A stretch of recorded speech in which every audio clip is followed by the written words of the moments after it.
नमस्कार दोस्तों, स्वागत है आप सभी का एक बार फिर से आपके अपने channel study for RAS and IAS के अंदर। आज का हमारा जो वीडियो है वो राजस्थान के दुर्गों के ऊपर होगा, दुर्ग यानी कि फोर्ट्स। और इसके अंदर हमने पहला वीडियो बना दिया था जिसमें हमने 4 फोर्ट्स पढ़े थे। उसको आप चैनल के डिस्क्रिप्शन में जाकर देख सकते हैं या फिर इस यूट्यूब जो वीडियो है इसके डिस्क्रिप्शन में देख सकते हैं या फिर चैनल की प्लेलिस्ट में जाकर के आप उसको एक्सेस कर सकते हैं। देखिए दोस्तों, हम राजस्थान का आरएएस का जो प्रीलिम्स का पेपर है उसका सारा सिलेबस हम कवर करने वाले हैं, जिसके के अंदर हमने फर्स्ट टॉपिक कर लिया था। फर्स्ट टॉपिक हमारा था राजस्थान के लोक देवता एवं संत संप्रदाय। उसको अगर आपको पढ़ना है तो मैं उसका लिंक चैनल इस यूट्यूब जो वीडियो है इसके डिस्क्रिप्शन में दे दूंगी, या फिर आप चैनल की प्लेलिस्ट में जाकर के भी उसको देख सकते हैं। ज़रूर से पढ़िएगा ताकि आपका एक टॉपिक कवर हो जाए।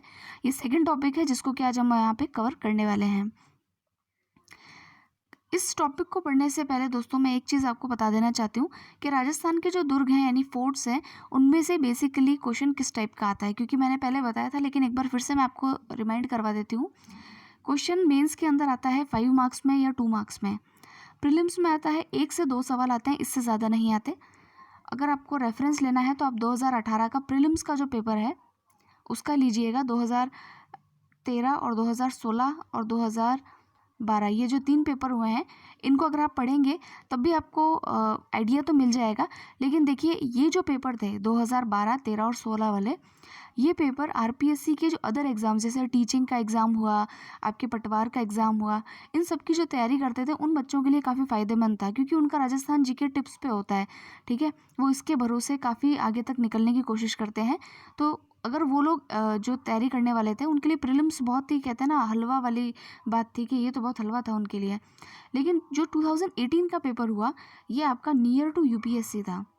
ठीक है, ये नियर टू यूपीएससी एग्ज़ाम था जिसके के अंदर आपसे राजस्थान जीके के फैक्ट्स बहुत कम पूछे गए। और आप ये मान करके चलिए कि ये पैटर्न जो है आगे भी यही फॉलो होने वाला है, 2018 का पैटर्न ही फॉलो होगा। तो इसीलिए ज़्यादा अगर आप ट्रिवियल फैक्ट्स में पढ़ेंगे किसी चीज़ के, ट्रिवियल फैक्ट्स का मतलब अगर आप ये याद करते हैं कि कौन सी रानी उसकी कैसी थी किसी राजा की, या कौन से किले के बाहर कौन सी दुकान थी, इस तरह के सवाल भी अगर आप याद करने लगेंगे तो देखिए वो फैक्ट तो आपको याद हो ना हो, एग्ज़ाम में आपको इसका घाटा ज़रूर हो जाएगा, क्योंकि इतने फैक्ट्स ना आपको याद रहेंगे। क्योंकि 2 से 3 बार रिवीजन करने से तो आपको यही याद होता है कि कौन से जो है ये कौन से प्लेस पर है ये चीज़ और कौन से राजा ने इसको बनवाया था, क्या विशेषता है इसकी। तो इतनी बेसिक बातें ही याद होती है। तो अगर आप इतने ट्रिवियल फैक्ट्स के अंदर, कहने का मतलब है कि अगर इतने ट्रिवियल फैक्ट्स में अगर आप पढ़ना चाहते हैं तो उसकी कोई आवश्यकता यहाँ पे है नहीं। अगर आपको फिर भी कॉन्फिडेंस नहीं है तो आप 2018 का पेपर आराम से देख सकते हैं।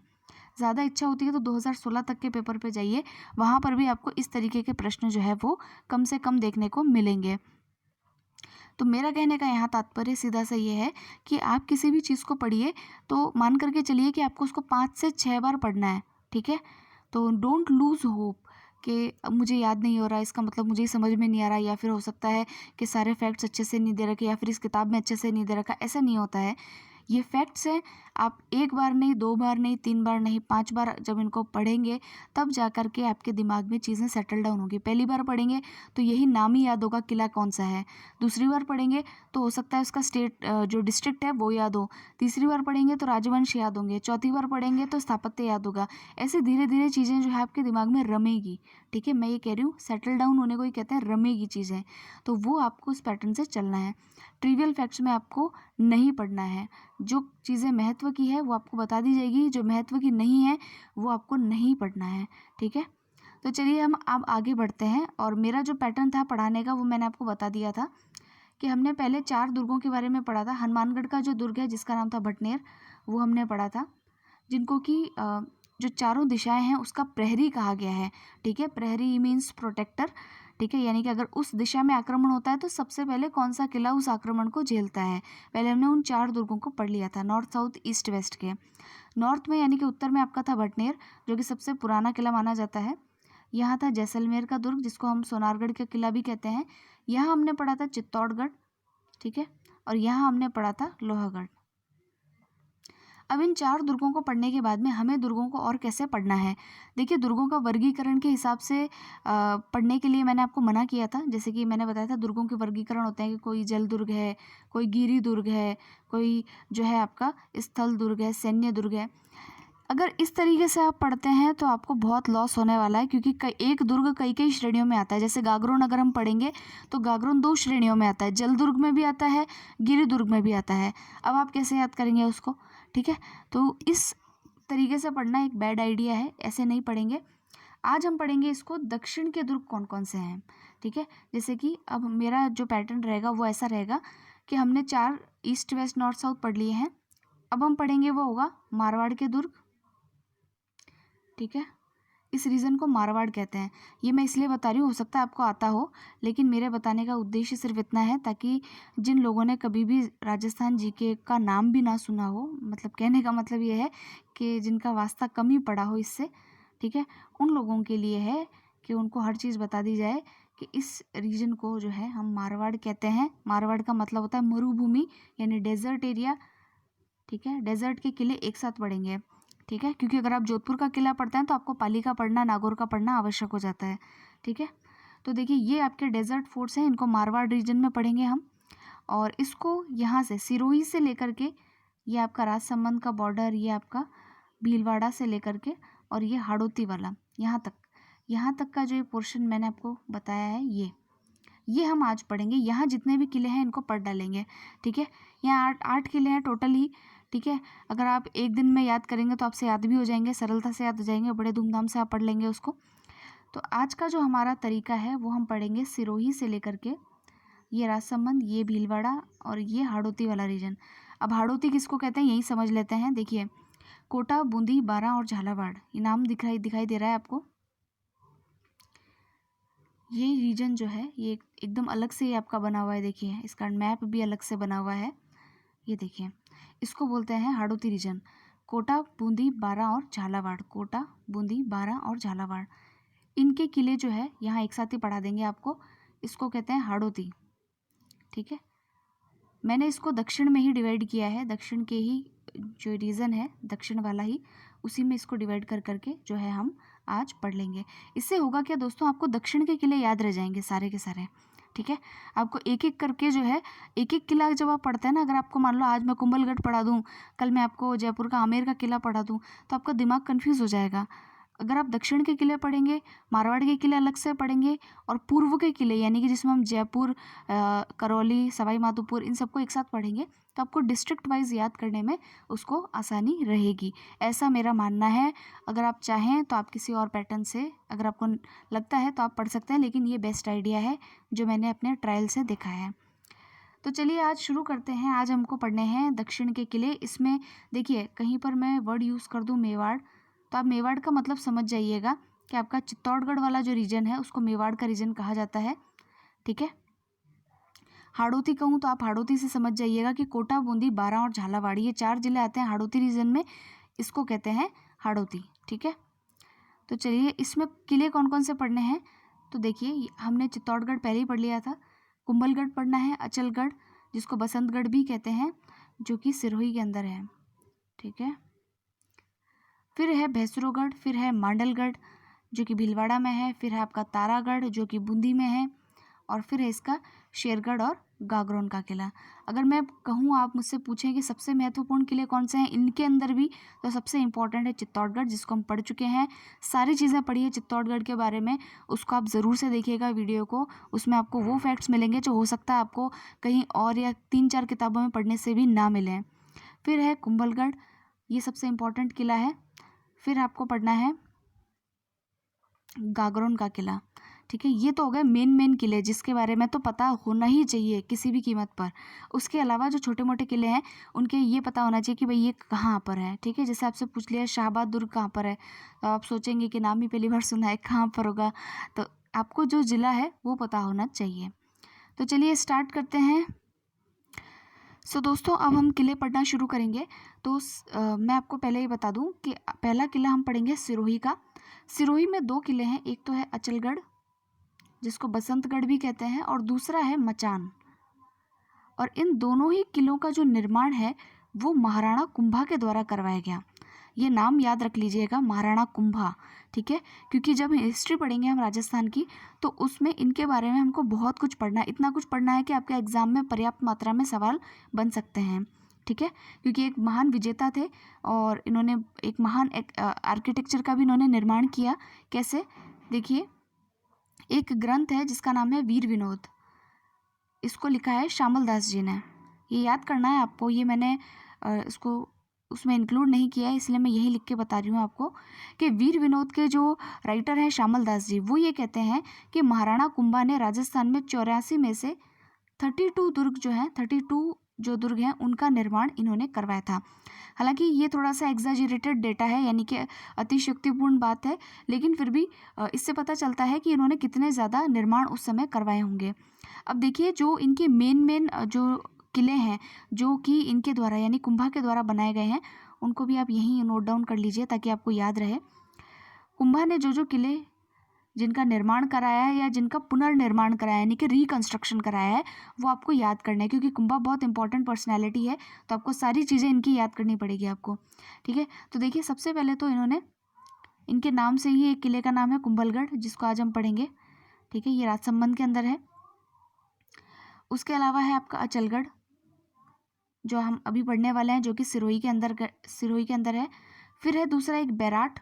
देखिए एक बैराट जयपुर में भी है, लेकिन ये वाला बैराट कहाँ पर है, भीलवाड़ा में, क्योंकि ये मेवाड़ के महाराणा हुए। ठीक है, महाराणा कुंभा जो थे वो मेवाड़ के थे, तो मेवाड़ कहाँ पड़ता है आपको पता है, मैंने दक्षिण में पड़ता है, तो इन्होंने जो किला बनाया है बैराट का वो कहाँ पर है, भीलवाड़ा में। उसके अलावा इनका एक किला है जिसको बोलते हैं भूमट, ये है इनका बाड़मेर के अंदर। और एक है इनका मचान, ये किला कहाँ पर है, सिरोही के अंदर। तो बेसिकली देखिए सिरोही के अंदर जो हम किले पढ़ने वाले हैं, 2 किले हैं, एक तो है अचलगढ़ जिसके बारे में कुछ फैक्ट्स आपको याद करने पड़ेंगे, और दूसरा है मचान, सिंपल। ठीक है, इसको पढ़ लेते हैं। सो दोस्तों देखिए ये है अचलगढ़ का किला, जिसको कि हम बसंतगढ़ भी कहते हैं। और अब आपको थोड़ा सा अपने बचपन की किसी यादों में या किसी कॉलेज ट्रिप के ऊपर अगर आप थोड़ा सा याद करें, क्योंकि हमारे कॉलेज ट्रिप में या फिर स्कूल के पिकनिक में हमें ऐसे या तो रणथंभौर ले जाते हैं या माउंट आबू ले जाते हैं। अब कोई माउंट आबू घुमा हुआ हो तो उसको याद आ जाएगा। तो देखिए सिरोही वो जगह है जहाँ पर माउंट आबू स्थित है। ठीक है, और यहाँ का किला अब आप दिमाग में इमेजिन कर सकते हैं, क्योंकि देखिए और कोई उपाय है नहीं। आप सोचेंगे कि 10 फैक्ट लिख लें और उसको रटते जाएं, तो जब तक आप इमेजिन नहीं करेंगे, क्योंकि ये तो टेंजिबल चीज़ है जो आपकी देखी हुई हो सकती है, तो उसके अगर आप लिंक करके याद करेंगे तो काफ़ी फ़ायदा आपको होगा। तो देखिए ये जो है आपके सिरोही के अंदर है। ज़िला आपसे पूछ लिया जाता है कि फलाना दुर्ग कौन से ज़िले के अंदर है, तो पहला तो ज़िला याद कीजिए कि कौन सी जगह पर है। उसके अलावा मैंने आपको बताया कि इसको महाराणा कुंभा के द्वारा बनाया गया था। इसको देखिए पहले परमार जो शासक हुए उन्होंने बना दिया था, लेकिन जब वो उसके जो भग्नावशेष थे उसके ऊपर महाराणा कुंभा ने इसका पुनर्निर्माण किया था। अब देखिए ये सिरोही था, हमने पढ़ा था अभी, इसका मैप देखा था। तो सिरोही के पास में पड़ता है गुजरात। तो गुजरात से होने वाले जो आक्रमण थे उनको उनसे बचाने के लिए मेवाड़ को सिरोही के अंदर ये किला जो है आपके महाराणा कुंभा जी ने जो है वो बनाया था। अब देखिए यहाँ पर जो है कुछ समय के लिए 1-2 शासक थे गुजरात के, एक तो था कुतुब शाह और दूसरे का नाम था महमूद बेगड़ा। ठीक है, इन दोनों ने जो है यहाँ पर आक्रमण किया था, कहाँ पर, सिरोही के अंदर। तो वहाँ पर कहते हैं कि वहाँ पर देवी देवताओं की जो प्रतिमाओं को उन्होंने नष्ट किया, तो वहाँ पर जो है मधुमक्खियों के प्रकोप से जो है पूरी की पूरी सेना जो है वो उनको भागना पड़ा था। उस स्थान को आज भी भंवरातल के नाम से जाना जाता है। अब देखिए यहाँ का स्थापत्य क्या है, स्थापत्य के बारे में पूछे तो एक तो है यहाँ पे अचलेश्वर महादेव का मंदिर, एक है यहाँ पे मंदाकिनी कुंड, और एक है यहाँ पे महाराव मान सिंह का स्मारक। उसके अलावा 2 चीज़ आपको और याद रखनी है, एक है यहाँ पे ओखा रानी का महल, ओखा रानी महल है, और एक यहाँ पर है सावन भादो झील। ठीक है, ये 2 चीज़ें आपको और ऐड ऑन करनी है, ये यहाँ पर स्थित है। ये देखिए दोस्तों, ये है ये किला जो कि पहाड़ी पे बना हुआ है, यानी कि आप इसको कह सकते हैं कि एक गिरी दुर्ग है। ठीक है, और अब कभी जाना हो सिरोही तो ज़रूर से इसको देखिएगा। दूसरा किला जो मैंने आपको बताया था वो था मचान सिरोही का। ठीक है, मचान किला जो कि सिरोही के अंदर ही है, और ये जो है मेरों के आक्रमण को रोकने के लिए बनवाया गया था, इसलिए इसको इस नाम से जाना जाता है। बस इस किले के बारे में आपको इतना ही पता होना चाहिए कि मचान का किला कहाँ है, तो आपको पता होना चाहिए सिरोही के अंदर स्थित है। ठीक है, नेक्स्ट हम चलते हैं। सो दोस्तों, आपने सिरोही वाला समझ लिया होगा किला। अब हम पढ़ेंगे राजसमंद। राजसमंद के अंदर सबसे महत्वपूर्ण किला है जिसको हम कहते हैं कुंभलगढ़। ठीक है, कुंभलगढ़ का किला है, नाम से सिद्ध है कि ये जो है महाराणा कुंभा ने बनाया था। और एक क्वेश्चन आ चुका है पहले पटवार एग्जाम में, मैंने शायद पहले भी बताया था, जिसमें डायरेक्टली यही पूछ लिया था कि कुंभलगढ़ का किला कहाँ, कौन से जिले के अंदर स्थित है। तो आप बता सकते हैं कि ये राजसमंद जिले के अंदर स्थित है। ठीक है, देखिए इसका जो स्थापत्य है, स्थापत्य की दृष्टि से इतना समृद्ध किला है ये कि इसके लिए अबुल फजल जो है अकबर के दरबार में थे और उन्होंने खुद ने ये कहा है कि यह दुर्ग इतनी बुलंदी पर बना हुआ है कि जब इसको नीचे से ऊपर की तरफ देखते हैं तो सर की पगड़ी नीचे गिर जाती है। ठीक है, यानी कि इतनी ऊंचाई पर बना हुआ है कि सिर की पगड़ी भी नीचे गिर जाती है जब इसको हम देखते हैं। तो इससे पता चलता है कि ये दुर्ग ऊंचाई पे बना होगा। ऊंचाई पे कौन सा किला बन सकता है जो कि पहाड़ी के ऊपर हो, यानी कि ये अपने आप ही सिद्ध हो जाता है कि ये एक गिरि दुर्ग की श्रेणी में आता है। अब कौन सी पहाड़ी पर स्थित है, तो आप नाम याद रखिएगा, जरगा पहाड़ी पर जो है ये किला, ये दुर्ग जो है वो स्थित है। और मेवाड़ और मारवाड़, मारवाड़ मैंने बताया था जो डेजर्ट एरिया है उसको मारवाड़ कहा जाता है। और इधर जो आपका साउथ का एरिया है जिसमें कि आपका मुख्यतः चित्तौड़गढ़ उदयपुर का रीजन आता है, इसको मेवाड़ कहते हैं। तो इसकी सीमा के ऊपर यानी राजसमंद जिले के अंदर सादड़ी नामक जो जगह है वहाँ पर ये किला स्थित है। ठीक है, तो इसको आप ध्यान में रखेंगे। अब देखिए इतिहास इसमें बिखरा हुआ पड़ा है। आप महाराणा प्रताप और उनके पिताजी उदय सिंह के बारे में आपने सुना होगा। तो देखिए महाराणा प्रताप जो है उनका जन्म जो है वो इसी कुंभलगढ़ जिले के अंदर हुआ था, ये आपको याद रखना है। और इनके जो पिताजी थे उदय सिंह, ठीक है, उनका जीवन भी यहीं बचा था। यानी कि आपको याद होगा कि ये कहानियाँ हम पहले भी पढ़ते हैं पन्नाधाय के ऊपर, कि जब दासीपुत्र बनवीर जो है उन्होंने चित्तौड़गढ़ पर आक्रमण करके उसको पूरा जो है उस पर कब्जा कर लिया था। और जब वो उदय सिंह को मारने के लिए गए तो पन्नाधाय जो है, जो कि वहाँ की सेविका थी उस किले की, तो उन्होंने अपने पुत्र के स्थान पर जो है अपने पुत्र को रखा और उदय सिंह की जो है उन्होंने रक्षा की थी। और उन उदय सिंह को जो है इसी किले के जो किलेदार थे आशा देवपुरा जी, उनको इसी किले पे जाकर के सौंपा था लालन पालन के लिए। ठीक है, तो इतिहास तो जो है इस पूरे किले में बिखरा हुआ पड़ा है अगर आप देखें तो।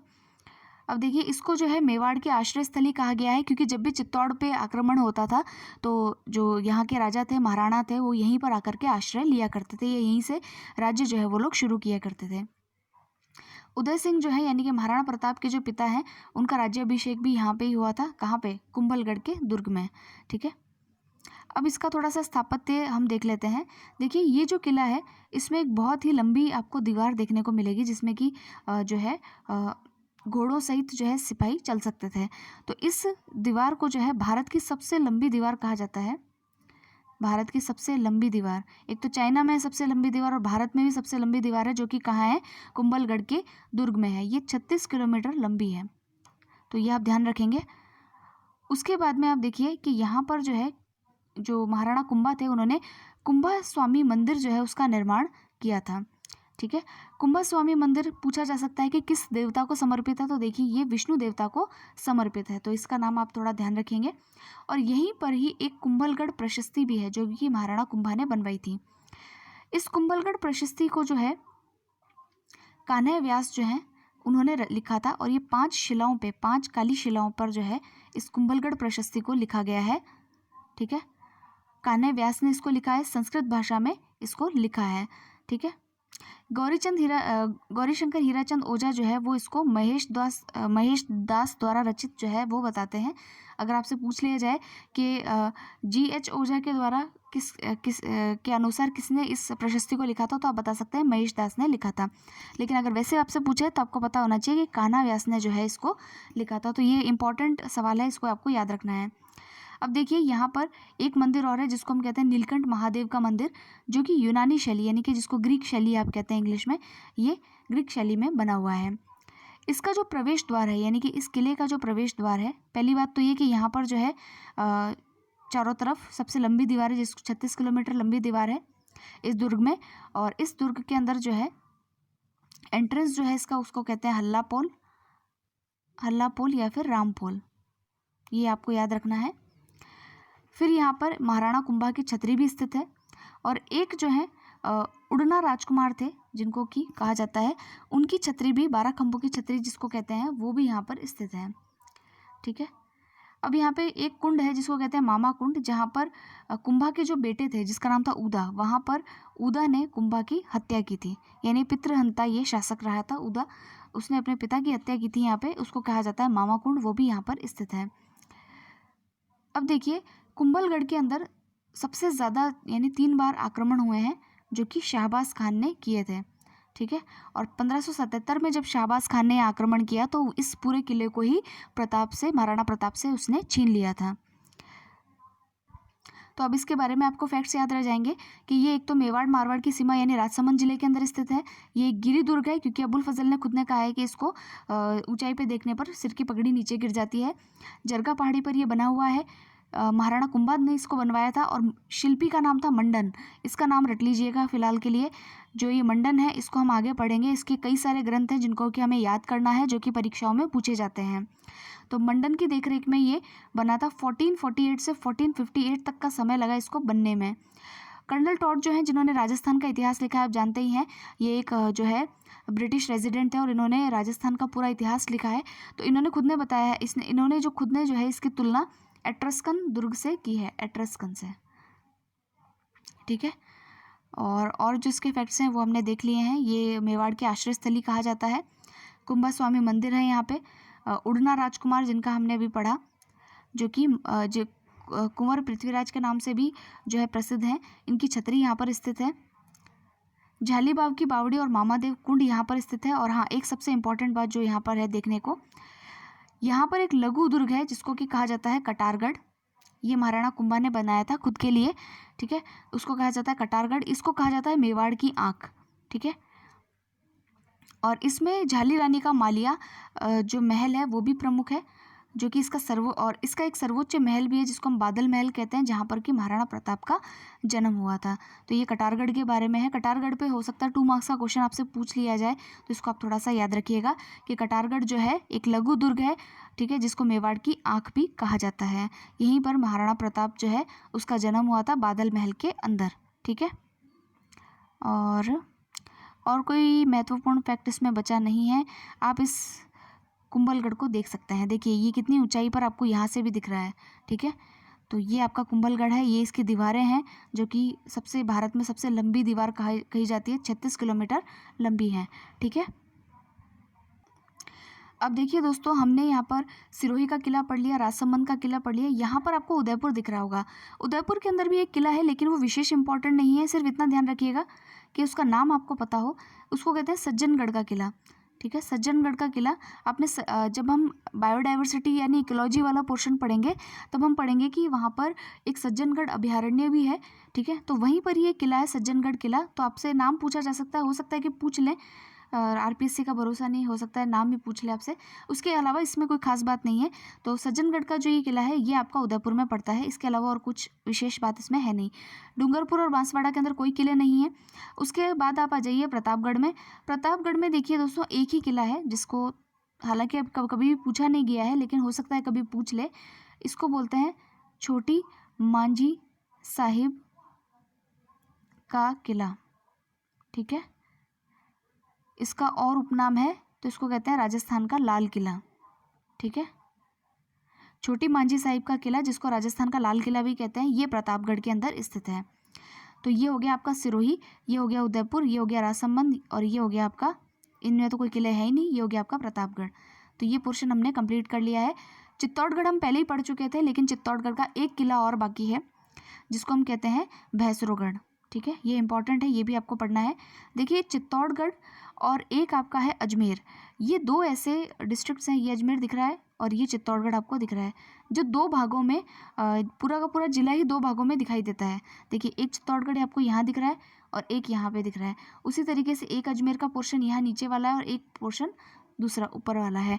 तो आपसे पूछा जा सकता है कि कौन से ऐसे 2 जिले हैं जो कि 2 भागों में बटे हुए हैं। तो एक तो चित्तौड़गढ़ है और दूसरा अजमेर है। अब चित्तौड़गढ़ का जो दूसरा किला पढ़ना है उसका नाम है भैंसरोगढ़, ठीक है।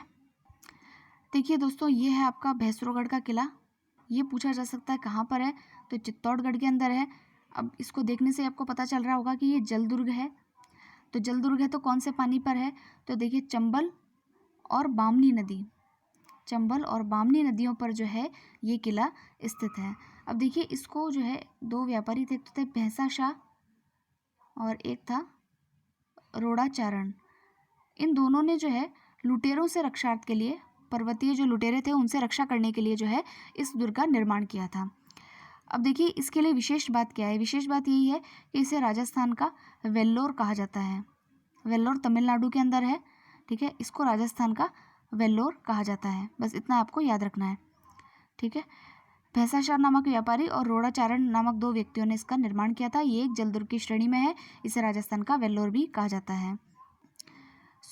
आपका सिरोही हो चुका है, उदयपुर हो चुका है, डूंगरपुर बांसवाड़ा में कोई किले हैं नहीं, प्रतापगढ़ हो गया, चित्तौड़गढ़ हो गया, राजसमंद हो गया। अब बचता है आपका भीलवाड़ा। भीलवाड़ा में देखिए दोस्तों आपको जो है बेसिकली एक किला तो मैंने अभी आपको पहले ही बताया था, अगर आपको याद हो तो, बैराट, जो कि जिसका निर्माण जो है कुंभा ने करवाया था। इसके बारे में और कुछ भी याद नहीं करना आपको, कुछ है ही नहीं, क्या याद करेंगे, ठीक है।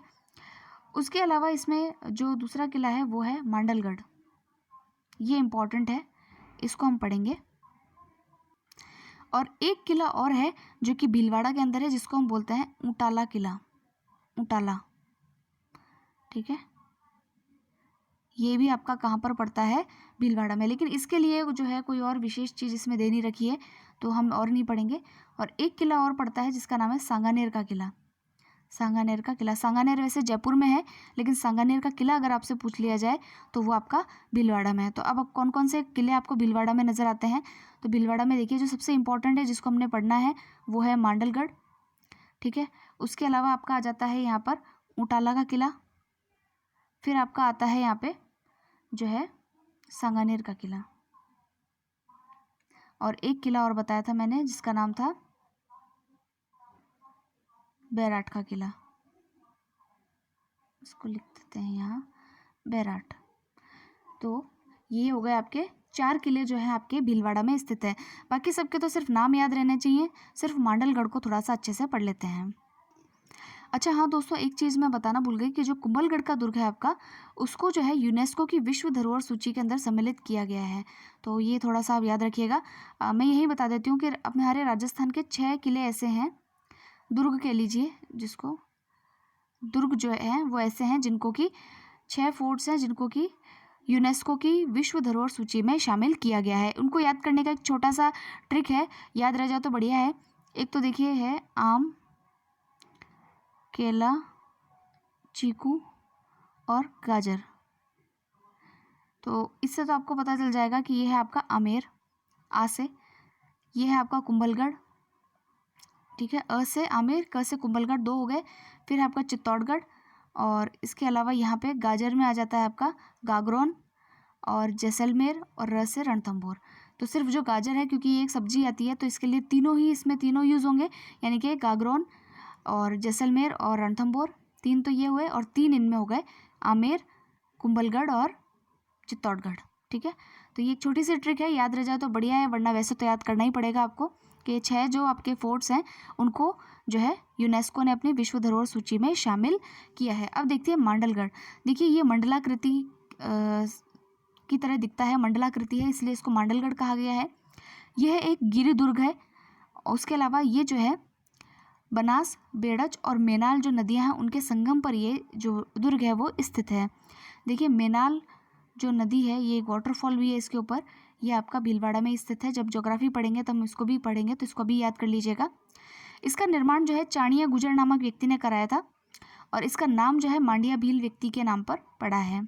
अकबर ने इसे प्रताप पर आक्रमण का केंद्र बनाया था, तो ये आप थोड़ा सा ध्यान में रखेंगे। ये हो गया आपका मांडलगढ़।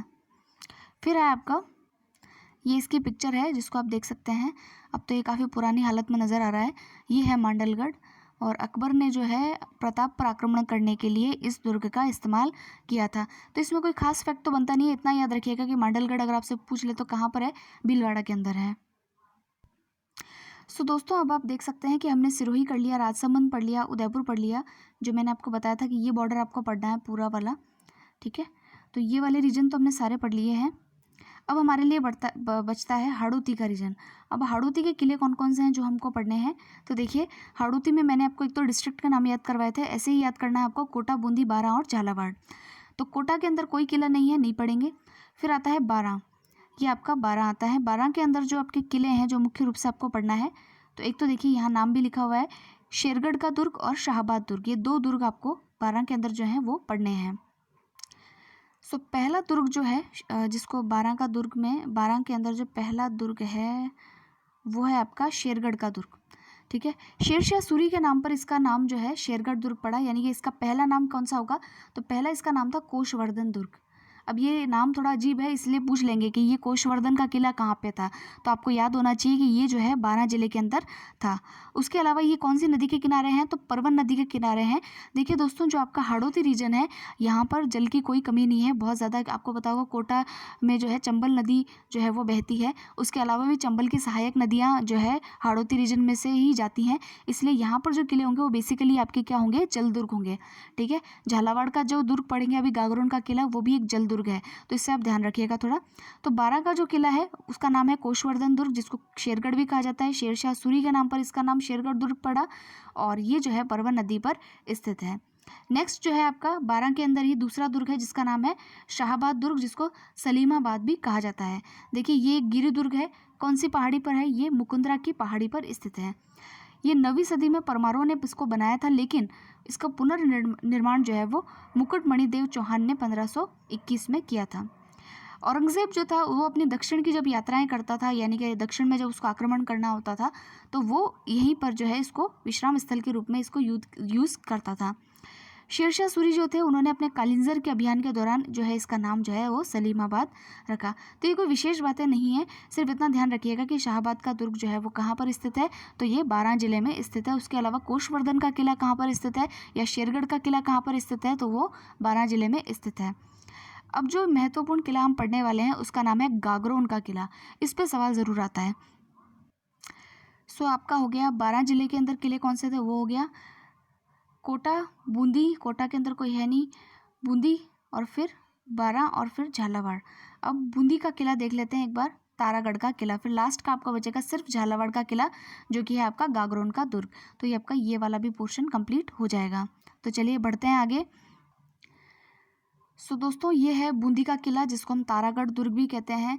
या तो देखिए नाम कैसे पढ़ते हैं, या तो किसी राजा ने उसको बनवाया होगा, उसी नाम का राजा ने, जैसे कुंभलगढ़ को कुंभा ने बनवाया तो उसको कुंभलगढ़ कहा जाता है, या ये भी कहते हैं कि उनकी रानी जो थी कुंभा देवी उसके नाम पे बनाया है, कुछ भी मान सकते हैं आप। उसके अलावा देखिए या उसका शेप ऐसा होगा, तो यहाँ पर स्थिति क्या है कि शेप इस किले का या दुर्ग का ऐसा है जो कि तारे के जैसे दिखता है, इसलिए इसको तारागढ़ कहा गया है। बूंदी के राव देवा के वंशज थे राव बर सिंह, उन्होंने 1354 के अंदर जो है इसका निर्माण करवाया था। यहाँ पे एक विशाल लाट तोप है गर्भगुंजन को रखने के लिए, तो गर्भगुंजन तोप को रखने के लिए यहाँ पे एक विशाल जो है वो लाट बनी हुई है, तो वो भी यहीं पे है। और कर्नल टॉड ने बूंदी के राजमहलों को राजस्थान के सभी रजवाड़ों के राजप्रसादों में सर्वश्रेष्ठ बताया है। तो ये एक छोटा सा फैक्ट है इसके बारे में, बस इसके अलावा और कोई विशेष बात इसकी है नहीं। तो देख लीजिए ये आपका तारागढ़ है। देखिए एक तारागढ़ का किला अजमेर में भी है, तो उससे हमको कंफ्यूज नहीं करना है। एग्जाम में हालांकि ऐसा पूछेगा ही नहीं वो, पहली बात तो कि तारागढ़ का किला कहाँ है, तो अब उसको दोनों ऑप्शन देगा तो फिर वैसे भी इनवैलिड हो जाएगा, तो इस प्रकार का क्वेश्चन मेरे हिसाब से नहीं देगा वो। तो आप थोड़ा सा सिर्फ इतना ध्यान रखिएगा कि एक अजमेर में भी किला है जिसको गढ़ बीटली भी कहते हैं, मैगजीन का दुर्ग भी कहते हैं, और एक तारागढ़ भी कहते हैं। नेक्स्ट आपका आ जाता है जो सबसे इम्पॉर्टेंट किला है आज के लिए, उसको हम कहते हैं गागरोन का किला, जो कि है झालावाड़ में। सो दोस्तों गागरोन का जो आपका किला है सबसे इम्पॉर्टेंट है, यूनेस्को की विश्व धरोहर सूची में इसको शामिल किया गया है, और ये एक जल दुर्ग है, और जल दुर्ग ही नहीं है, ये एक सर्वश्रेष्ठ जल दुर्ग की श्रेणी में आता है। सर्वश्रेष्ठ श्रेणी किलों की कौन सी होती है, सैन्य दुर्ग की। सैन्य दुर्ग में कौन सा दुर्ग आता है, चित्तौड़गढ़ का किला। ठीक है, ये आपको याद होगा, हमने फर्स्ट लेक्चर में इसको पढ़ा था। आज जो सेकंड सबसे महत्वपूर्ण बात अगर आप लेकर के जाएंगे इस लेक्चर से, तो वो ये है कि गागरोन का किला जो है वो सर्वश्रेष्ठ जल दुर्ग है, यानी कि तीनों तरफ से जल से घिरा हुआ है और इसकी कोई नींव नहीं है। ठीक है, बिना नींव का ये किला है। अब देखिए इसको जो है गिरि दुर्ग की श्रेणी में भी माना जाता है, क्योंकि ये जो है आपके मुकुंदरा की पहाड़ी पर स्थित है। मुकुंदरा हिल्स आपके लिए बहुत इंपॉर्टेंट है, याद रखिएगा कि कोटा और झालावाड़ जैसे रीजन्स के अंदर जो है ये मुकुंदरा की पहाड़ी स्थित है, और गागरोन का किला जो है वो भी मुकुंदरा की पहाड़ी पर ही जो है बना हुआ माना जाता है, या कह सकते हैं कि उसी पहाड़ी से इसको बनाया गया है, लेकिन ये बिना नींव का दुर्ग माना जाता है। इसके तीनों तरफ जो है जल भरा हुआ है। अब जल है तो कौन सा जल है, तो देखिए आहू और काली सिंध नदियाँ जो है उसका जल जो है इसके चारों तरफ है, और तीनों तरफ है, सॉरी चारों तरफ नहीं तीनों तरफ है, तीनों दिशाओं में है। और ये जो किला है बेसिकली आपके सामेल जी नामक स्थान पर स्थित है। ठीक है, इसको आप थोड़ा सा ध्यान में रखेंगे। अब देखिए इसके अन्य नाम कौन कौन से हैं, तो देखिए इसको गागरोन तो कहते ही हैं, उसके अलावा गर्ग राजपुर भी कहा जाता है, डोडगढ़ भी कहा जाता है, और धुलरगढ़ भी इसी किले को कहा जाता है। अगर आपसे कोई पूछ ले कि धुलरगढ़ का किला कहाँ स्थित है तो आप कंफ्यूज मत होइएगा, गागरोन के किले को ही धुलरगढ़ का किला कहा जाता है। तो देखिए इसको जो है यहाँ पर आप इम्पॉर्टेंट बात क्या है कि यहाँ पर खींची राजपूतों का शासन था। अब आप जो है आपका लेक्चर याद कीजिए जिसमें हमने पढ़े थे संत और संप्रदाय। वहाँ हमने पढ़ा था संत पीपा के बारे में। संत पीपा जो है जिनका मूल नाम था प्रताप सिंह, और वो जो है आपके गागरोन के ही शासक थे। ठीक है, तो अब आप इसका नाम जो है ध्यान में रखेंगे कि यहाँ पे खींची राजपूतों का, खींची राजवंश का जो है वो शासन था। देखिए दोस्तों, राजवंश जब हम पढ़ लेते हैं तो कई चीज़ें हमें याद हो जाती है। जैसे अगर आप जोधपुर के बारे में पढ़ेंगे, मेहरानगढ़ का किला, तो यहाँ पर जो है जोधा जो थे राजपूत यानी कि राठौड़ जो शासक थे उनका शासन था। उससे आपको हिस्ट्री में बहुत फ़ायदा होगा, क्योंकि उनके बारे में जब आप पढ़ेंगे तो वो ईजी हो जाएगा आपके लिए याद करना। जब हम मेवाड़ के बारे में पढ़ रहे हैं तो मेवाड़ में सिसोदियों का शासन था। ठीक है, तो उससे भी आपको थोड़ा बहुत आइडिया रहेगा कि किस प्रकार से जो है जैसे कि आमेर पढ़ेंगे तो आमेर में कछावों का राजवंश था। तो ये राजवंश आपको आगे भी पढ़ने हैं, तो आप किले जब आप पढ़ रहे हैं तो उसको थोड़ा सा क्लियर रखिएगा ताकि आपको याद करने में आसानी हो। तो गागरोन का जो क्षेत्र है यहाँ पर खींची राजपूतों का शासन था, और यहाँ के जो राजा थे, देखिए परमार जो राजपूत थे उनके द्वारा ये किला निर्मित था। लेकिन इसका जो पुनर्निर्माण है वो आपका जो है देवन सिंह जो है उन्होंने इसको जो है 12वीं सदी में जीत करके इसका नाम जो है वो गागरोन रखा था। इससे पहले जो है परमार राजपूतों द्वारा जो है वो निर्मित था। इसका इतिहास और देख लेते हैं। देखिए यहाँ पर जो खींची राजवंश के इंपॉर्टेंट राजा हुए, राजा जैत सिंह, संत पीपा और अचलदास खींची। अचलदास खींची बड़े इंपॉर्टेंट है, इनके ऊपर एक पूरी वचनिका लिखी गई है, अचलदास खींचरी वचनिका, जो कि शिवदास गार्डन ने लिखी है। तो ये इंपॉर्टेंट है, आपकी किताबें भी आपको पढ़नी है। जैसे कि मैंने अभी एक किताब का नाम बताया था, वीर विनोद किसने लिखी है, श्यामल दास ने, ये आपको याद होनी चाहिए।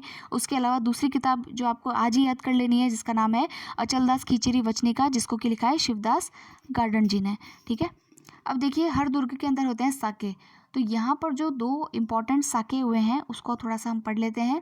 तो देखिए 1423 के अंदर में मांडू के सुल्तान थे होशंग शाह, उनके और भोज के जो बेटे थे अचलदास खींची, उनके मध्य युद्ध हुआ जिसमें अचलदास खींची जो है वो वीर गति को प्राप्त हुए थे, और अचलदास की जो रानी है जिसका नाम है उमा दे, उन्होंने जौहर कर लिया था। तो ये पहला साका था 1423 में।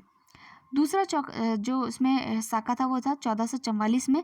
मांडू के सुल्तान महमूद खिलजी प्रथम व अचलदास खींची के जो पुत्र थे जिनका नाम था पाल हंसी, इनके मध्य ये युद्ध हुआ था, और सुल्तान जो है उसमें ऑफकोर्स वो जीत गया था, और सुल्तान ने दुर्ग में कोट का निर्माण करवाया था जिसका नाम उसने रखा था मुस्तफ़ाबाद। ठीक है, एक व्यक्ति हुए जिसका नाम शायद आपको पता हो या फिर उनके ग्रंथ का नाम आपको पता हो, जिनका नाम था पृथ्वीराज राठौड़। ये पीतल नाम से रचनाएं करते थे, पीतल, और ये अकबर के दरबार में थे, और ये अकबर को हमेशा जो है महाराणा प्रताप के बारे में कहा करते थे कि वो कभी भी आत्मसमर्पण नहीं करेंगे। तो ये जो पृथ्वीराज राठौड़ है उन्होंने लिखी थी वेली किसन रुक्मणी री। हम सारी चीज़ें पढ़ेंगे, वेली क्या होता है और वचनिका क्या होता है, तो ये सारी चीज़ें हम जब साहित्य पढ़ेंगे उसमें पढ़ेंगे। अभी के लिए आप याद कर लीजिए। तो ये जो वेली किसन रुक्मणी री है, ये इन्होंने पृथ्वीराज राठौड़ ने जो है यहीं गागरोन के किले के अंदर ही लिखी थी। अब देखिए, क्योंकि हमारे एग्ज़ाम में आता है जो हमको मुख्यतः पढ़ने हैं वो है हमारे जो है स्थापत्य कला है। तो स्थापत्य कला में देखिए यहाँ पर एक तो भगवान मधुसूदन का मंदिर है जो कि राव दुर्जनसाल हाडा ने बनाया था। यह कोटा रियासत के टकसाल है। टकसाल क्या होती है, जहाँ पर के सिक्के ढाले जाते हैं। एक यहाँ पे जालिम कोट है जो कि एक परकोटा है। परकोटा मैंने आपको बताया था, एक जो है दीवार से बनाई जाती है उसको परकोटा कहते हैं। तो ये जो जालिम कोट है ये कोटा के झाला जालिम सिंह ने जो है बनाया था। ठीक है, ये जालिम सिंह जो है कोटा का सेनापति था, उसने यहाँ पर जो है कब्जा करने की नीयत से जो है ये गागरोन किले के अंदर ये जो है जालिम कोट परकोटा बनाया था। एक यहाँ पे दरगाह भी स्थित है जो कि सूफी संत हमीदुद्दीन चिश्ती की है, नागौरी की नहीं, हमीदुद्दीन चिश्ती की दरगाह है। ठीक है, जिसको हम मीठे शाह की दरगाह भी कहते हैं। तो ये जो हमीदुद्दीन चिश्ती है ये कहाँ से आए थे, ये खुरासान से आए थे, तो इसको भी थोड़ा ध्यान रखिएगा। और ये दरगाह किसने बनवाई थी, ये दरगाह औरंगज़ेब ने बनवाई थी, ठीक है। और औरंगज़ेब ने यहाँ पर एक दरवाजे का भी निर्माण करवाया था जिसको कि हम बुलंद दरवाज़ा कहते हैं, ठीक है। और यहाँ पर देखिए ये विश्व धरोहर सूची में, ये तो मैंने बता ही दिया था। अचलदास खींची का महल भी यहाँ पर स्थित है और जो संत पीपा है उनकी छतरी भी यहीं पे स्थित है, ठीक है। ये भी आप ध्यान रखिएगा। अब देख लीजिए ये है किला, तीनों तरफ से आपको पानी दिख रहा होगा, नींवें नहीं दिख रही है तो बिना नींव का किला है। सर्वश्रेष्ठ जल दुर्ग है गागरोन का किला और सामेल जी नामक स्थान पर ये स्थित है, ठीक है। तो ये आपके लिए इसमें इम्पॉर्टेंट बातें हो चुकी हैं, ये इसका इतिहास हो चुका है और ये हो गया आपका। सो दोस्तों ये थे आपके सारे के सारे किले जो हमने पढ़ लिए थे। एक बार फिर से रिवाइज कर लेते हैं। देखिए सिरोही में हमने जो किले पढ़े थे वो आपके थे, एक तो अचलगढ़ और एक दूसरा था मचान। उसके अलावा उदयपुर में हमने एक किला पढ़ा था जिसका नाम था आपके कौन सा किला था बताइए। उदयपुर में जो किला था उसका नाम था सज्जनगढ़ का किला। राजसमंद में हमने किला पढ़ा था कुंभलगढ़। उसके अलावा डूंगरपुर बांसवाड़ा में कोई किला नहीं था। प्रतापगढ़ के अंदर किला था जिसका कि नाम था आपके छोटी मांझी साहिब का किला, जिसको लाल किला भी कहते हैं। चित्तौड़गढ़ के अंदर 2 किले पड़े थे, एक चित्तौड़गढ़ का किला और दूसरा भैंसरोगढ़। फिर भीलवाड़ा में हमने पढ़ा था एक तो था बैराट जो भीलवाड़ा के अंदर स्थित है। उसके अलावा यहाँ पर जो है ऊंटाला का किला भी है, फिर एक संगानेर का किला भी है और सबसे इम्पॉर्टेंट है मांडलगढ़ का किला जो कि हमने यहाँ पे पढ़ा था। फिर हम जो हाड़ौती रीजन में आए, कोटा बूंदी बारां झालावाड़ में, कोटा में कोई किला नहीं पड़ा। बूंदी के अंदर हमने पढ़ा तारागढ़। बारां के अंदर हमने 2 किले पढ़े, शेरगढ़ का किला और फिर शाहबाद का किला। फिर झालावाड़ के अंदर सबसे इंपॉर्टेंट किला हमने पढ़ा गागरोन का किला। अगर इसमें मैं बताऊँ कि 2 इंपॉर्टेंट किले आपको जो सबसे ज़्यादा फोकस करके याद करने हैं तो वो है कुंभलगढ़ और दूसरा है गागरोन। सो दोस्तों ये मेरा पढ़ाने का मेथड था, आपको कैसा लगा? अगर आपको कोई कमी लगती हो तो आप ज़रूर से बताइएगा। अगर कोई फैक्ट अगर आप चाहते हैं कि आप शेयर करना चाहते हैं तो वो भी आप कमेंट सेक्शन में लिखिएगा, क्योंकि किले हैं, ये तो राजस्थान का इतिहास है, इतिहास हर जगह बिखरा हुआ है। कई सारे फैक्ट्स आपको निकल करके आएंगे। हो सकता है आरपीएससी में भविष्य में ऐसे सवाल पूछे जाएँ जो इन किताबों में भी ना हो, तो उनसे हमारा हालांकि कोई वास्ता नहीं है। आरएस के अंदर ऐसे सवाल नहीं पूछे जाते हैं, लेकिन मैंने जो ये वीडियोस बनाए हैं, क्योंकि क्वालिटी बनाने में समय तो लगता है, क्वांटिटी प्रोवाइड कराने में समय नहीं लगता, क्वालिटी प्रोवाइड कराने में समय लगता है। मुझे उम्मीद है आप इस बात को समझेंगे और जब भी आप इस वीडियो को देखें तो जैसे मैंने बताने की कोशिश की उसको उसी रूप में लें। और अगर आपको कोई भी लगता है कि आपको ये चीज़ नहीं समझ में आई है तो आप कमेंट सेक्शन में लिखिए, हम उसको दोबारा से पढ़ने की कोशिश करेंगे। तो फ्रेंड्स इसी तरीके से आप पढ़ते रहिए। इसके अभी 2 वीडियोस और आने वाले हैं जिसमें हम मारवाड़ के किले पढ़ेंगे और पूर्वी राजस्थान के किलों को पढ़ेंगे। पढ़ना ही सिर्फ एक जो कहते हैं ना कि एक इम्पॉर्टेंट चीज़ यही नहीं है कि हम सिर्फ पढ़ ही लें, किस तरीके से याद किया जाता है वो भी ज़रूरी है, क्योंकि आप 2-3 रिविज़न करेंगे तब जा कर के आपके दिमाग में सेटल होने लगेंगे कि क्या क्या चीज़ें कहाँ कहाँ पर स्थित हैं। तो जिस तरीके से बताया जा रहा है उस तरीके को आप फॉलो कीजिए, आपको ज़रूर से फ़ायदा होगा। सो आप बने रहिएगा चैनल के साथ। Thank you very much and all the very best.